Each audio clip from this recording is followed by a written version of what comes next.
Hey, everybody. Whoa, let me back up here for a second. I'm like all up in your face. Hello, everyone, and welcome. If you could please get in the comments and let me know that you're here, where you're joining us from, what you teach, anything fun about you, and maybe even where you are in your flipping journey. That would be kind of cool. Like from 0 of like what's flipping to 5 of I've been doing it for a year or so because it's 2021 now, so making videos is kind of like my thing, right?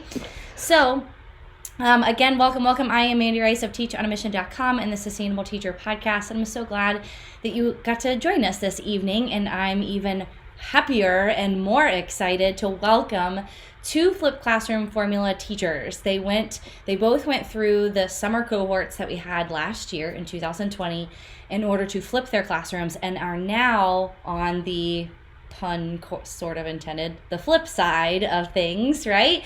And are ready to share their experience about their flipped classroom, but also about flipped classroom formula, why they chose to do that course instead of just doing it on their own, right? And I'm so darn excited to welcome them here in just a second. If at any point during our live, which I'm thinking will be about 30 to 45 minutes, give or take, please feel free to hop in the chat, or I'm sorry, not the chat. That's what I was saying in the workshop. In the comments, because this is Facebook. Hop in the comments and let us know any and all questions that you have.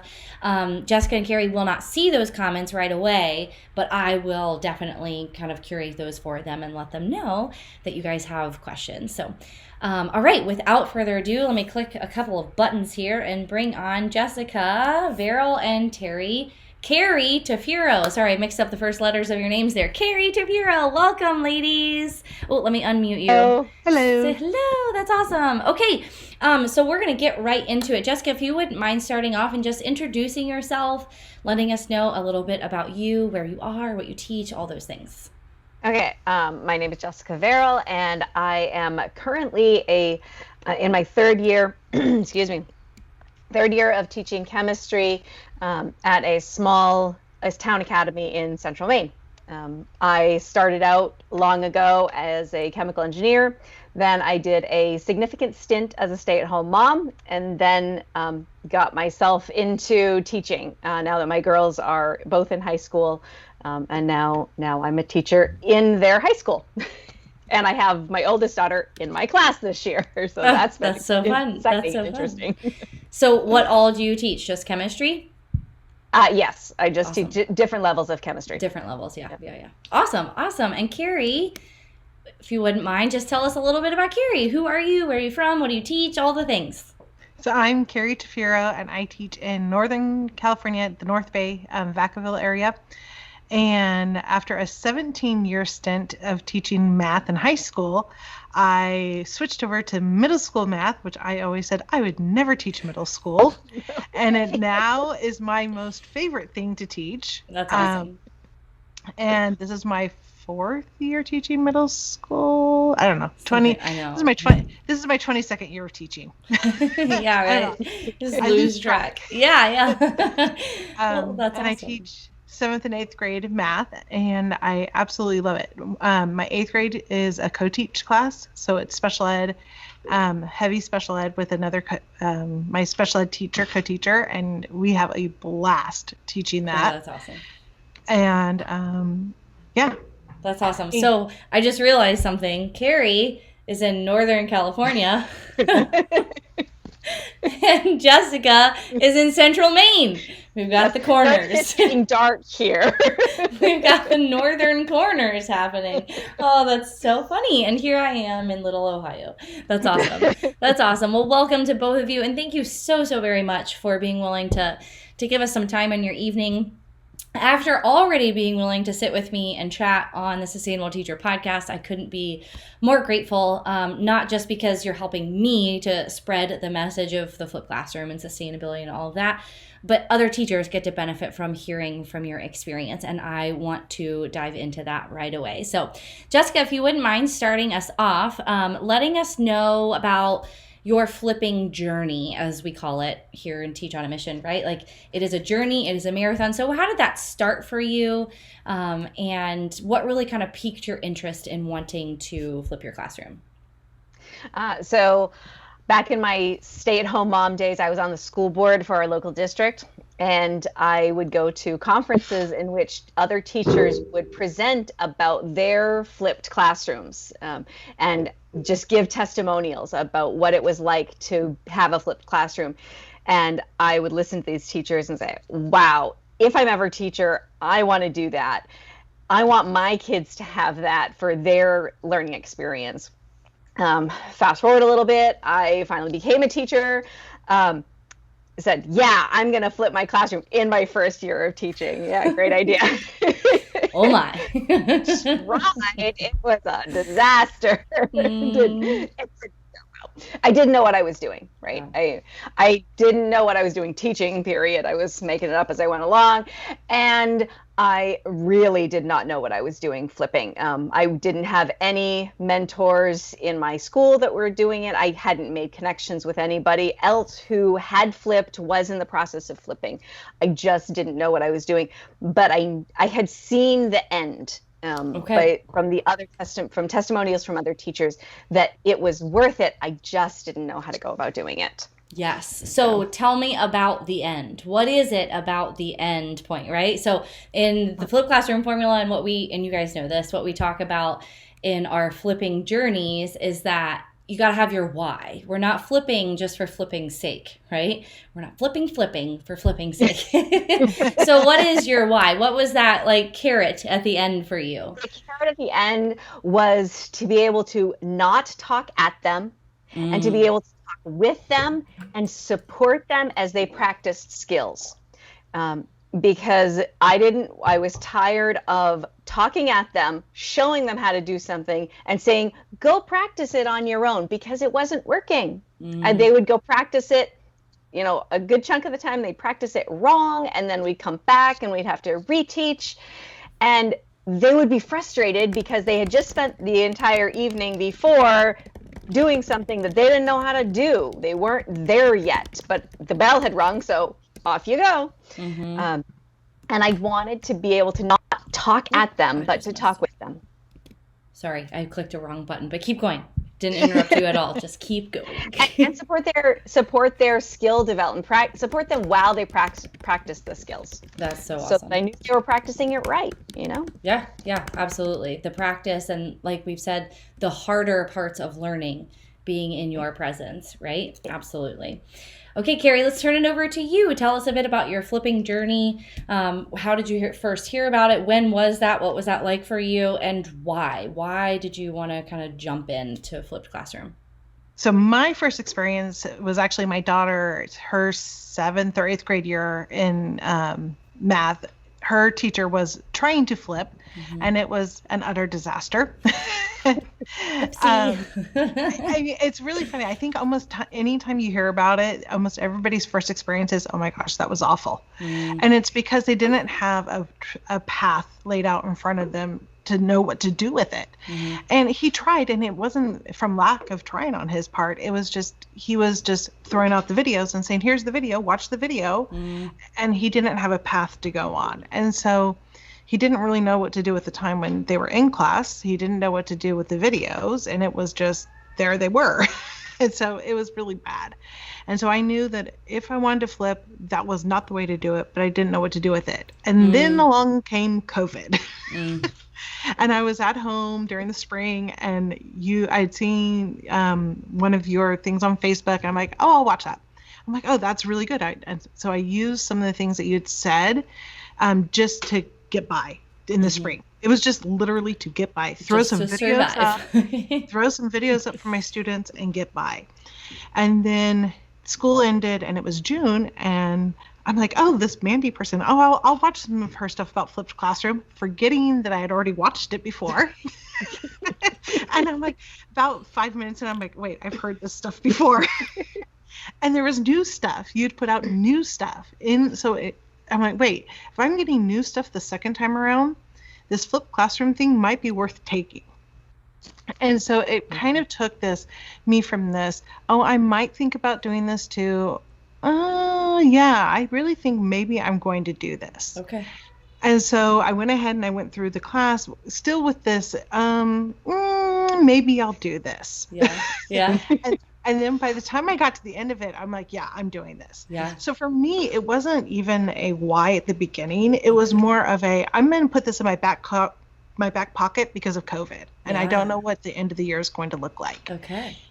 And by the time I got through the course, I'm like, yep, I'm doing this. This is what I want to do. Because even outside of COVID, I'm going to free up so much time. Like you said, Jessica, to work with my students, because I'm a math teacher. I'm going to be able to work with my students and see what they're doing and be able to scaffold them through problems. So, okay, show me this, show me this, show me this step. And actually scaffold them through the problems until they can really do the problems on their own. And so for me, it was just a matter of gaining back my classroom time to work through the problems. I'm not teaching it anymore. And now the best part is, what I love, is my videos are now out there for my entire school to use. Yes. My entire school uses them now. You're like, yeah, that's mine. That's my hard work. Yep. To the point that my principal is like, when people call my principal to say, oh, this isn't working, this distance learning is not working, they're like, oh, well, Mrs. Tafira has videos out there. Yeah. And my principal uses them. I mean, so it's really, my why kind of happened in the middle of this. Well, let me explore this. Okay. That's awesome. So I love that perspective. And I love that you thought, okay, I'm gonna try this out. And by the end, you thought, you know what? No matter what the schedule looks like this school year that's ending now, I'm doing this. I'm doing this post-pandemic and distance learning and all of it because of the benefits, like you said, like Jessica said, about the messy parts of learning get to be in your presence. And you said as you're talking there, okay, show me this. Okay, now show me this. And now show me this. And I don't know about you guys, but my teacher brain that is very like archaic at times gets kind of angsty. Like, well, you don't have time for them to show you more than twice. You can't have time for that. Yeah. But when you flip, you really do. You absolutely have time to literally work with it, work through things with a student, and not portraying to them that they're some sort of nuisance because they need to take a little longer than the average child to get through some standards or a formula or problems, that kind of thing. Oh, this is so good. I feel like we could hang up now and we'd all be good. Like all of this has been so great. Just because, and guys, whether we talk about flipped classroom formula or not, which we're going to talk about that, it's about the results that you get. Yes. I had our final flipped classroom workshop last night that kind of leads people into, if you want to work with me some more, here's flipped classroom formula. And I said, guys, I'm betting. If I'm a betting woman, which I'm really not, but I'm going to bet on the flipped classroom. If I'm a betting woman, I think within 10 years, the term flipped classroom is going to go away because it's going to become so normalized. Yep. It's so effective in consolidating the delivery of content in ways that are accessible to kids and sustainable for teachers and frees up time. Whether you do a traditional or in-class flip, right? Whether you do traditional or in-class, it frees up time to really respond to the needs of your kids. Yep. And so this is awesome. Absolutely awesome. Okay. What did I say the next question was? So share your flipping experience. And then, if you guys can't tell, I don't script a whole lot of things because I love the natural conversations that happen without a script, right? That's why we love you. Yeah. It's real life around these parts. You may or may not have heard my 3-year-old in my bed watching Mickey Mouse. Now he's changed to Mickey Mouse. Mom! He's like Will Ferrell on Wedding Crashers without the F-bomb. Mom! I totally ignored him. Mom win, right? Okay, anywho, back to the point. Okay, tell us why you chose to do a flipped classroom formula. So you both kind of told us the story of how you came across me, right? And the things that I offer around flipped classroom stuff. But why is it that you decided to take flipped classroom formula? It's an investment, not just financially, but of your time, right? It's a 10-week course in 6 modules. Why did you decide to do that instead of doing it yourself and just researching it and figuring it out? How about Carrie, you go first this time. I know for me personally, if I could research things out just fine. That's not the problem. Mm-hmm. But I also know, one, the accountability is really important. Without the accountability, it's not going to happen. And this isn't as simple as making lesson plans. You're really building a curriculum. Whether or not you realize that that's what you're doing in the moment, once you go through it and the school year, you go, oh, I have a curriculum now in front of me. And so and in the teaching program, you're never taught how to make a curriculum. You're taught how to make a lesson plan. And so you give us a way to like make that happen. And it's step by step, and they're broken down into little baby steps. I remember thinking, oh my gosh, I'm never going to get this done. And then I'm like, okay, well, if I just do this part, I'll be fine. Take action in some way. Yep. And I didn't finish all of the pieces at once. I was still working on the pieces all the way up until December, but I was able to but I still had the path. I knew what the path was. I knew what I needed to get done to make it work. And now I did things that I resisted doing for 20 years. I'm sorry I'm cracking up laughing, but I love that so much. Okay, I know exactly what you mean, but please share what you mean there. This is amazing. I hated making the curriculum map, like the pacing map. Mm-hmm. I was always like, I am not going to do that. That locks me into something I don't want to do, so I'm not going to do it. I need autonomy, people. I'm an independent soul. Like, I'm not doing that. And who does it benefit, really? Yeah. Right? I'm not doing that. And I'm like, okay, well, I have to do that because I have to know what videos I'm making. Absolutely, right? It almost forces your hand, which in the moment you're kind of like throwing a temper tantrum, like, it's going to take so much time. But yes, it serves you so much. I'm like, okay, if I'm going to do this and I'm going to invest in this, I have to do all the steps. And so that was that accountability part. Good for you. And I was like, okay, that really wasn't all that bad. Shame on you. I have this awesome thing that is actually useful, right? Right. And not that PD is bad. Let's not bash other PD. No, just kidding.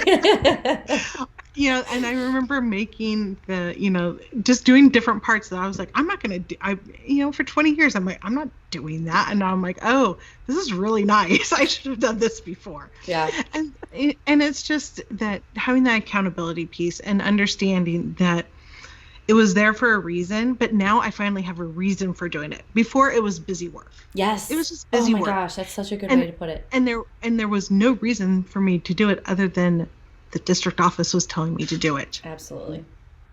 I didn't have a reason before, but now it makes sense why I'm doing it and how it works with the flipped classroom and how I can incorporate it with making the videos and putting it all together. That's so good. Because before it was always, especially for math, if you know anything about a math textbook, it's all in the math textbook already. So I was just literally copying it. Yeah, you're regurgitating it. Yeah.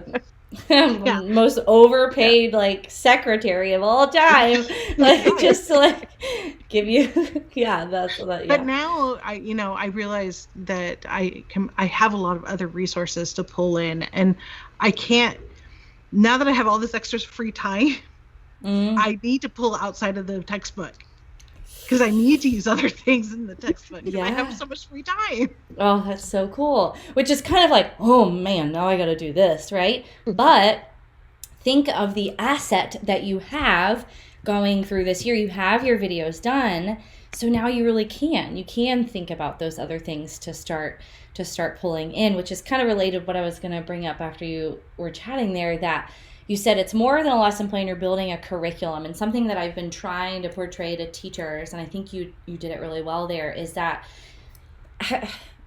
picture this, you're teaching for 5, 10, 20, however many years.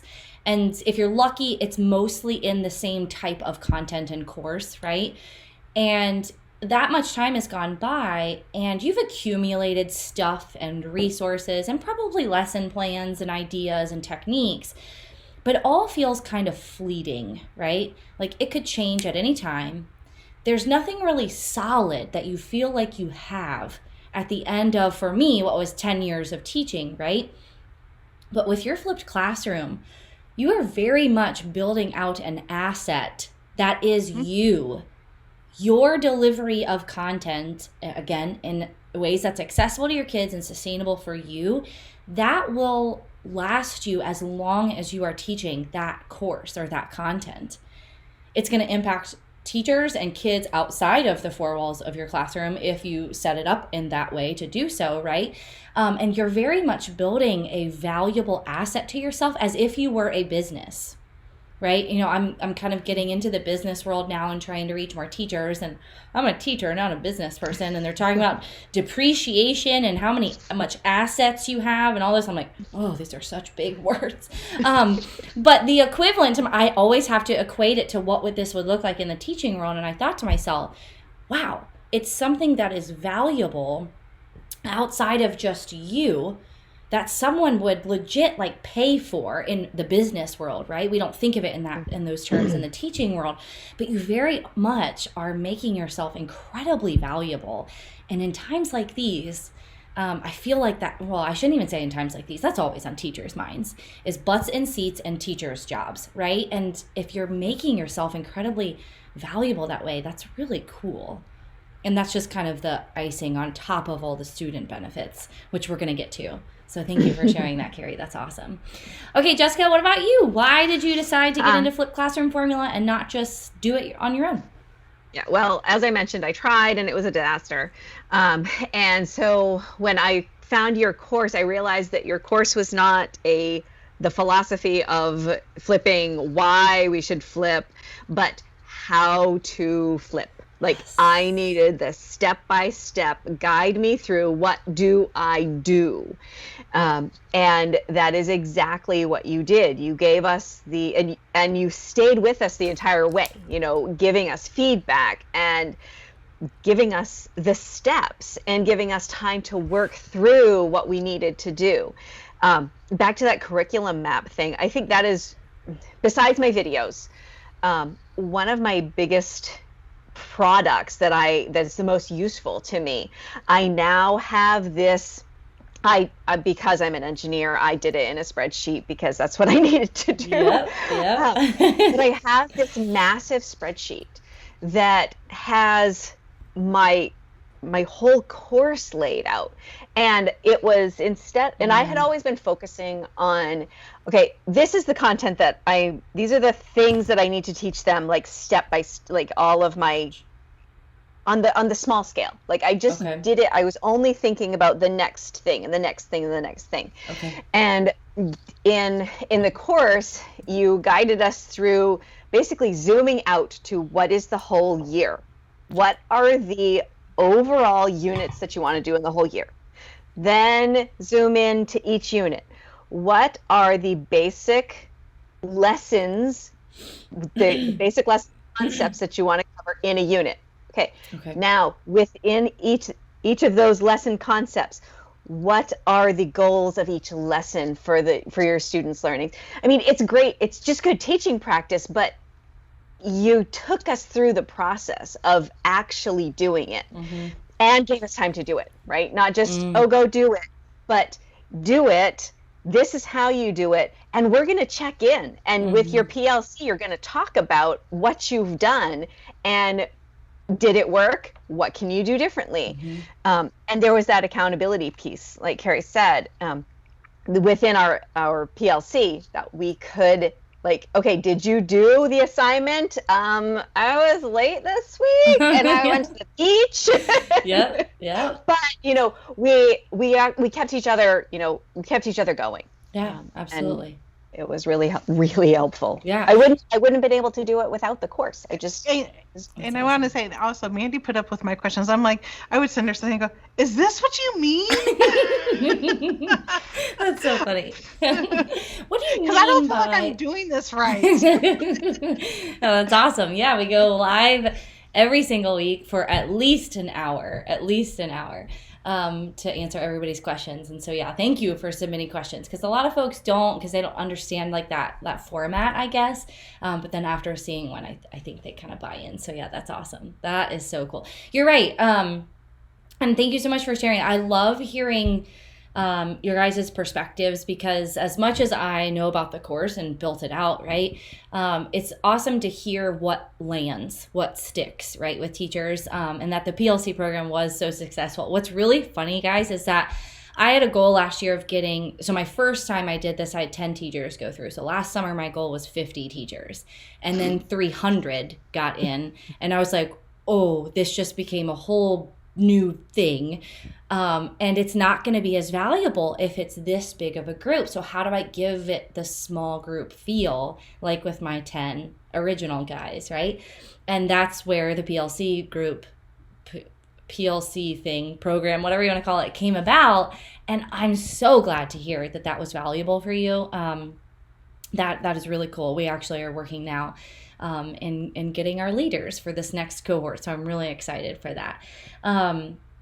And oh yes, what you said, Jessica, about it's a how to do plan. Mm-hmm. As much as the philosophical, pedagogical, here's why, here's how great it is lovely, that's what piques our interest at first, right? I want the step by step. I want you to tell me how, because and here's my thing. If I'm going to do this, if I'm all in, I better be daggone sure that it's going to be effective and I'm doing it right, because this is too big, and I'm being totally transparent here. This is too big of a time investment for a teacher for it to not be effective for you and pay off for you personally as the educator in the room almost immediately, right? Mm-hmm. Maybe by the end of the semester at the no, maybe not the latest, but like at the end of the first year, at the absolute latest, It needs to be paying off for you personally. And definitely for your students along the way. That's awesome. That is so awesome. Well, thank you so much for sharing that. The last thing I want to ask, and if I think of anything else, I'm going to have to write it down so I don't forget. The last thing is sharing any kind of wins that you have had in the insane school year that this has been. But regardless of it being an insane school year, it was the first year that you flipped your classroom. So any personal wins, teacher wins, student wins, any kind of experience that you want to share that's kind of like tangible, here's what my students and I got out of my flipped classroom. Jessica, do you mind going first? Well, my big win for the first 3/4 of the year it made it survivable for me and my students, because I had my videos. We were hybrid, so I saw my kids in person once a week. I had them remote once a week and in person once a week. And I didn't believe, having 2 teenagers who were going through this experience with me, I didn't believe that being home, sitting in this chair that I'm sitting in right now, was the same as being in the classroom for the students. And so I didn't treat it as such. And my videos allowed me to do that. Oh, that's so they cool. Watched videos on their home days. We did in-person stuff on their in-person days. So just to clarify, it's your school schedule was a remote on their, let's just say, at home days, which is not really asynchronous. It's still synchronous. It's just remote, right? They were live streaming. And you and I have chatted about this, that by doing so, the schools, because they had to at a certain point, they are equating an in-person learning experience with that of a remote student, and that is not the same thing. Not the same. Okay, keep going. I interrupted. Yeah, so for the first 3/4 of the year, we were on that schedule. And so my students, every time I would ask them, is this working for you versus what your other teachers are doing? And it was a resounding yes. It made it, that was one class that they could step back and they could take control of that again. They could pause me. They could write down their questions. They could go back and listen to it again if they needed to, which you can't do when it's a live stream and the teacher has forgotten that you're there. Because we've all done that. We've all done. Right? I've done that in PD. Like, oh yeah, forgot about all you guys. Yeah. Then when so this last quarter, we've been 4 days in person, and I've been able to see the benefits of flipping. Now, since we only have 4 days, I'm still kind of cramming. I'm shoving things in because instead of 5 days, I've got 4. And we have been able to, they watch a lesson at home, and then we do group practice, and then they do independent work. Most of the time, they can get through a big chunk of their independent work in class. and it's been fantastic. Just today was a great example.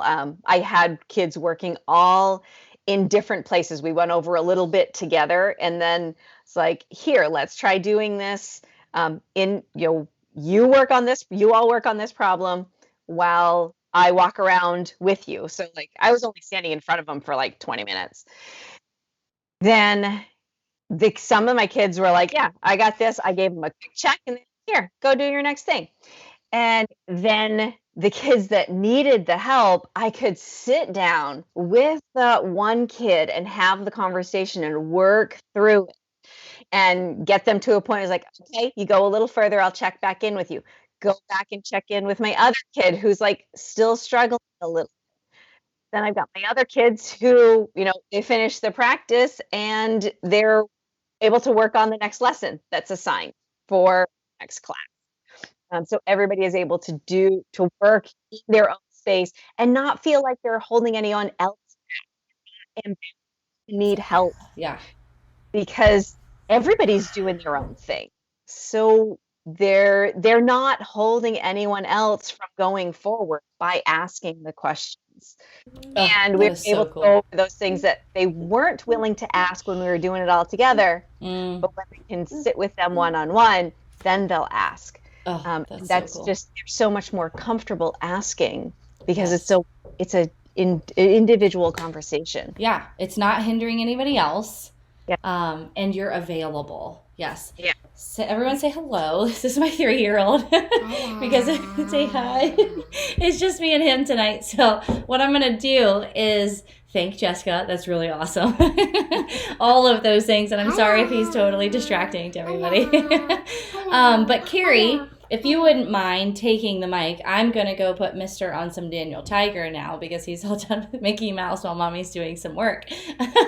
But Carrie, take it over. Let us know what are some of the wins that you've had with your students or in your teacher life or personal life, whatever those look like. And I will be right back. So take it away, Carrie. Okay.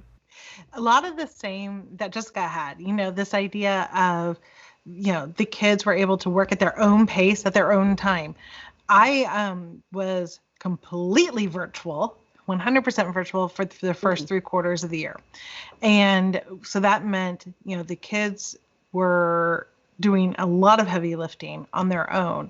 And by being able to give them the videos to watch on their own time, and then we were able to work together through problems very systematically and be able to use things like Pear Deck, where I could then see, okay, do this part of the problem and see where they were at. It was the only way I could check to see, okay, well, where are they? I don't have any clue. I have no ability to check. So that was really, really good. Probably the funniest time was there was a video I didn't make because I thought I was going to skip the topic. And I told the kids, okay, we have time. We're going to go over this topic. And I'm like, we're going to do a live lecture. And I'm like, here we go. And they're like, can we pause you? Can we pause you? And I'm like, no, we can't pause me. We're going. And they were, and in that moment, I realized this is it. I found it, because the fact that they wanted to pause me meant, they must be pausing me on their own.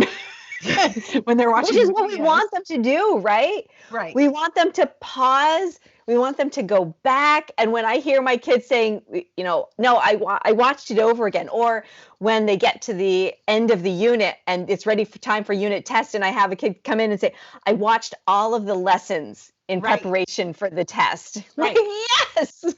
And so I was like, good. I have that hook. They got it. They're watching these. They're pausing them. And so, they're doing what they're supposed to be doing. So that was probably my favorite, was when they were like, can we pause you? Stop. We want you to pause. And I'm like, no, I'm going on. Sorry. So that was, for me, that was a great win right there, because I knew they had been watching that. And then I think one of my absolute, this was warm your teacher heart moment, because I feel like so often as a teacher, we go unappreciated.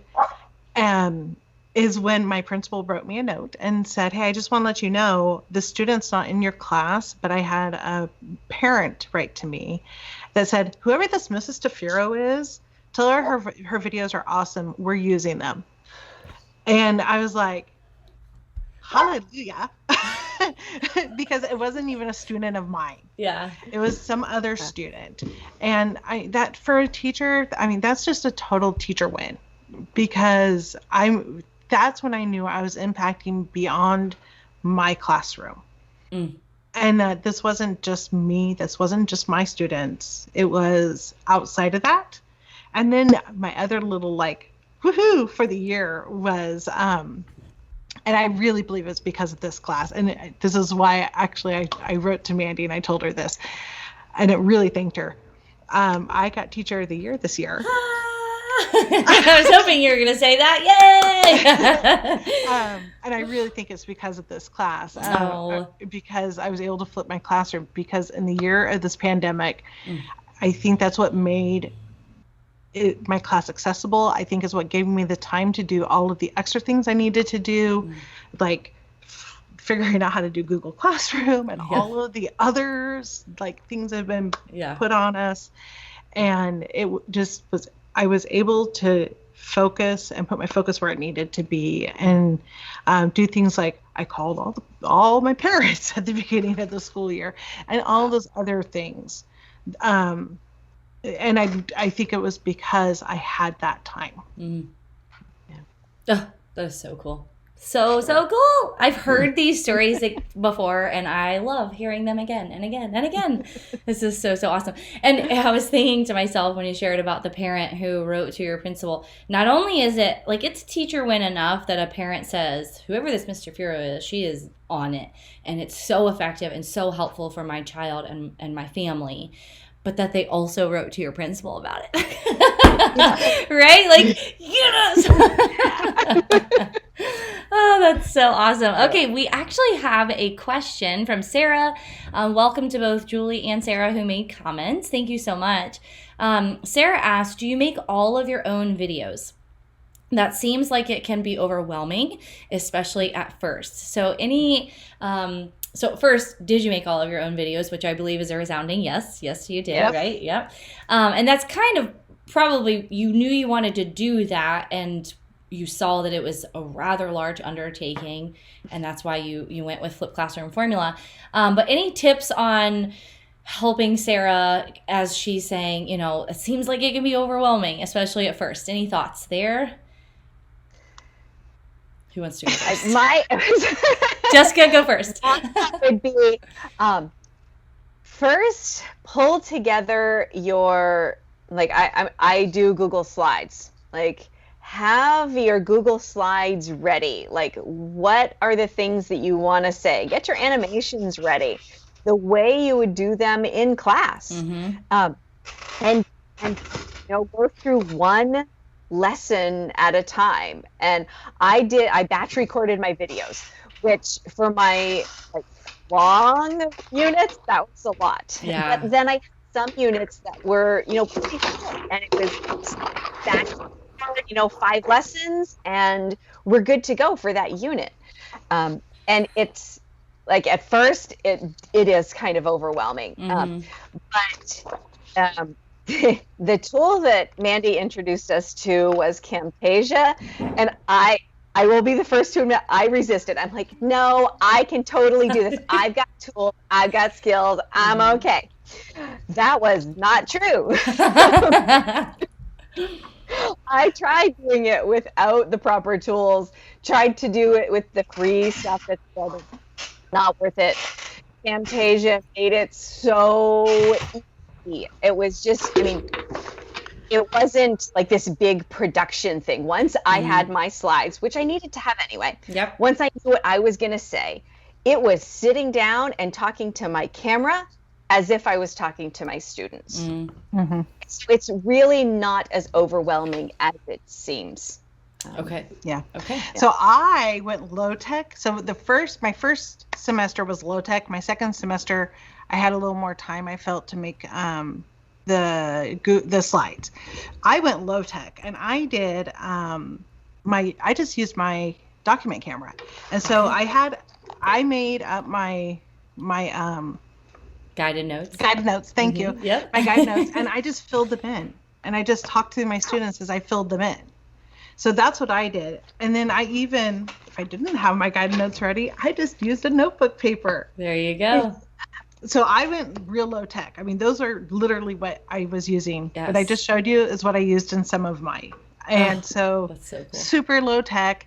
And I just talked. So if you feel really crunched for time, or like, gosh, I just don't know how to make really good guided notes, or I don't have that ability. And I really love making guided notes. So Yeah. that was fun for me. Yep. And I like making Google Slides and things like that. So that's fun for me. I did have a little bit of learning curve on Camtasia. Camtasia and I fought for a little while, but that's because I'm a real perfectionist. Oh, okay. Mm-hmm. And so that's one thing I would caution you is you have to let go. You have to let go. My husband would get behind me. He goes, "You're clipping like tenths of a second. Mm-hmm. You need to stop." My first unit like has so many clips. I take out every little mistake, and then I realize my students actually want me to be a human being, Yes, not a perfect. Oh, that's so great. Yes. Speaker. Yes. And so you have to let go of things, and you have to stop being a perfectionist. And once you kind of get finally used to yourself talking, I'm still not used to it. Yep. Sometimes in class when the kids like forget to plug their earbuds in and they're starting on the lesson, I'll hear my intro. "Hello, Ms. V here." And I'm like, "Oh no, stop. Yep, I do the same You'll thing. get tired. Yes, you'll get tired of your own intro. Yep. But once you get into the groove of doing it, it will take you a few videos to get in the groove. But once you get into that groove of doing it and do those batch recordings and then sit down and do about 2, I would say about 3. Once you get in your third video of editing, then it just becomes like this. And you're that's like, so cool. You're off to the races. Yes. Oh, it's so cool. I just love this. I've said this, but I love this perspective because there's so many things that you guys are saying that I'm like, we did talk about that in the course. Oh yeah, we did talk about that in the course. We did do that in the course. Like the batch recording, the document camera over top of your computer paper. Hello. Like it just makes sense, right? Yeah. Sarah says thank you. Oh good. I'm glad that was helpful for you, Sarah. Julie said, I took the Flip Classroom format course last summer. Mandy's, oh, that's so sweet. I truly learned a lot. Thank you, Mandy. Thank you, Julie, for coming on and sharing that. That's really, really awesome. But yeah, low tech is still teaching. And yet it's not really low tech because you're making it accessible to your kids in ways that are sustainable for you. And what I found with the low tech, because I teach that co-teach class with the special ed students, it was actually invaluable for our special ed students to actually see me taking notes, to actually see me writing out the notes. So don't feel like, oh, I'm not doing it on the slides. It's not good enough. They actually need to see notes. Writing. Yes. Yeah. That is really cool. That is really, really cool. I've had, I think it was a math teacher who figured out a way in Camtasia to have like, whether it was her camera and her document camera, so she could like look at them and they see her writing, or was it slides and her hand? I forget which one it was, but she figured out a way to do that. Not that you absolutely have to, but again, it's just, what are your kids going to see in your class? Right? And like Jessica, you were saying, have your slides ready. If you've taught the course before, you probably have your slides ready, right? You might want to tweak a few things because it's going to be recorded now. but I'm hoping that it's not a lot, right? I'm hoping it's not a lot that you have to edit or change. But I also like kind of that point that you gave, Jessica, is maybe flip through it, right? One time before you go to record, especially for teachers who have taught a course for 3 years or more. Before you click record, look through those slides real quick. Just like you would do when you walk into school at, whatever time it is, 7 a.m., let's say. You're like, oh, okay, great. I've taught this course a few times. I know these slides. I'm going to run through them real quick before I just, totally show up blind. So that's awesome. That's awesome. Julie says, what is amazing about flipping is it works at all grade levels. I thought it wouldn't fly in 5th grade, but my students caught on very quickly. That's awesome, Julie. Thank you for sharing that. So that means Julie in the 5th grade, and Carrie, you're in 7th and 8th grade, and Jessica, you have 9 through 12, I'm thinking, right? Right. Yeah, you have all of them, all of the big kids, right? That's so cool that we kind of have that wide gamut. We already have at least one third grade teacher inside of this year's cohort, so I'm excited to work with them as well. All right, I don't see any other questions, but I need to say a giant thank you to both of you, and give you a virtual pat on the back, high five, round of applause, because, and I hope that you feel that for yourself. Like, as much as you hear it from me, if you guys are amazing and you've done such amazing work, you feel the benefits already, right? And that is, again, that's what it's about. And oftentimes, we're a little hesitant to say that I want to do this because it's better for me, right? We feel almost like some teacher guilt there. And I'm here to tell people over and over again that maintaining you and prioritizing you in the equation of what's best for students is a smart move. Because if you can stay in the classroom longer, having impact with more kids over a longer period of time, it's a sound investment in education. It's a sound investment in your future students' lives. And if taking Flipped Classroom Formula is what's going to help you do that, bring it. Like, I am here for it, and it's going to be amazing. Oh, this is so exciting. So exciting. Thank you so much to both of you. Any final remarks or regards or anything that you want to share? Just do it. Just Do it. Do it. It's totally worth it. And like, it was totally worth it. And do it early in the summer Oh, so you have time to get those videos done. I know, yeah. Because doing them while you're teaching is not nearly as easy. Yeah, it's not. But I mean, at some point, it's going to have to be that, right? Like, you can't do your entire year's videos over the summer. No, nor do you really want to. Like, you want to take some time off for sure. Take some. Yeah, but my goal for everybody is that they have either the first 2 units up to the first quarter of videos done. And that's a good question. How many videos did you guys have done before the school year started? I probably had what was equivalent to the first quarter. Okay. Oh yeah, Awesome. I was past the end of the first quarter Ooh, that's before school started. Great. That's really awesome. Part of it was because I was going slow because of COVID, but that what I did would have brought me probably to the end of the first quarter. Hopefully I will get through all of that in the first quarter of next year. Yeah, that's awesome. But I don't have to make those videos this summer. What are you guys gonna do? Like, are you gonna start watching soap operas or something? I'm gonna take a real vacation. Yes, yeah, right. Do it. My daughter is desperate to go anywhere. I don't care where we go, Mom. We just need to go somewhere. Yeah. I totally get it. That's so awesome, though. So awesome. Okay, thank you so much, ladies. We're going to say goodbye, and thank you to everybody for coming. Jessica, Carrie, thank you so much. Thank you so much. Thank you. I have a little gift for you that will be waiting in your email inbox sometime this evening, just to say thank you for doing this with me. All right, guys, if you have any questions about Flipped Classroom Formula, whether that's specific for Jessica and Carrie or to me, please reach out to support@teachonamission.com. I'm checking that email quite frequently.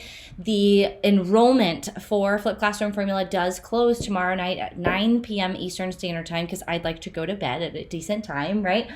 So yeah, join us. It's going to be great, and I hope to get to see all of you inside of the course. Bye, guys.